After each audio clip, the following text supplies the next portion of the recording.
Un an, jour pour jour après les faits, la famille de Mélanie, les victimes, les camarades de classe, les parents d'élèves, les professeurs et amis étaient réunis en ce mercredi en la mémoire de la fillette de 10 ans, disparue dans le dramatique accident survenu le 30 mai 2011. Une marche en silence entre l'école mignonne et le lieu de l'accident pour commémorer cette journée douloureuse qui avait bouleversé l'école et la ville de Joué-les-Tours.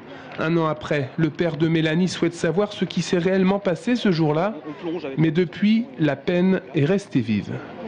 C'est une mélancolie qui s'installe, une fatigue morale. La vie s'est arrêtée, quoi.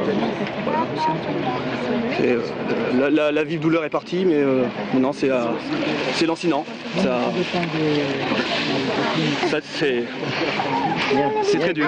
C'est très dur. C'est très dur, voilà.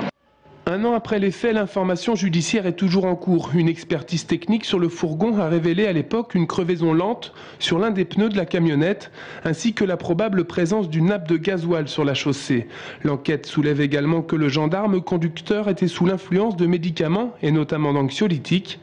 Les familles des victimes ont réclamé une contre-expertise suite aux premières conclusions.